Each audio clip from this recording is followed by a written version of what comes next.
তো দেখো বন্ধুরা, কাল তো সারাদিন বৃষ্টি হয়েছে আর আজ সকালেই উঠে দেখছি যে এখানে অনেক অনেক ছাতু ফুটছে। এগুলো কিন্তু সাপ ছাতু নয়, এগুলো হচ্ছে খাওয়ার ছাতু। আর এটা হচ্ছে আমার অ্যালোভেরা গাছ, ওটা আমি লাগিয়েছিলাম যখন অনেক ছোট্ট ছিলাম তখন ওই গাছটা লাগিয়েছিলাম। তো দেখো অনেক ছাতু তোলা হয়ে গেছে, এখন অনেক ছাতু বাকি আছে। তো ভাবলাম তোমাদের সাথে একটু শেয়ার করি। কারা ছাতু খেতে পছন্দ করো অবশ্যই আমাকে কমেন্টে জানিও।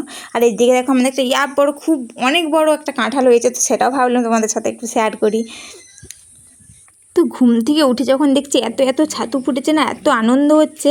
তো দেখো এক জায়গাতে না, অনেক অনেক জায়গাতে ফুটেছে। আবার দেখো এখানেও কতগুলো ছাতু ফুটেছে। আমি আবার সরিয়ে সরিয়ে দেখছি কি বড় বড় ছাতু ফেটে গেছে, কারণ কি অনেকটা বেলা হয়ে গেছিলো, তো রোদ বেরিয়ে গেছিলো, এই জন্য ওই ছাতুগুলো ফেটে গেছিলো। আর আমার ছাতু খেতে এত ভালো লাগে, এত ভালো লাগে যে কী বলবো। আমার মাঝে মাঝে মনে হয় যদি এক মোড়া ছাতু দিয়ে দিতে আমি সব খেয়ে নিতাম। তো এরকম দেখো এতগুলোর মতো ছাতু পেয়েছে। মা এখন বেছে নিচ্ছে ছাতুগুলোকে একটা একটা করে, কারণ ওগুলোকে একটা একটা করে সব সিকটিক অনেক কিছু ছিঁড়তে নিতে হয়। যারা খাও তারা তো অবশ্যই জানো। আচ্ছা, আমার মনে হয় যে ছাতু সবারই ফেভারিট, ছাতু সবাই খেতে ভালোবাসে। তো যাই হোক, মা এগুলোকে বেছে নিচ্ছে। এরপর মাকে বলছিলাম, মা তাহলে ছাতু দিয়ে পোস্ত দিয়ে করো না, ছাতু পোস্ত খেতে দারুণ টেস্ট লাগে, দারুণ একদম। তো মা বলছিল ঠিক আছে তাহলে দেখি কি করা যায়। তো মা শেষমেশ ছাতুর পোস্তই করেছিল, তো খুব সুন্দর টেস্টি হয়েছিল। আর আমরা কি মজা করে খেলাম।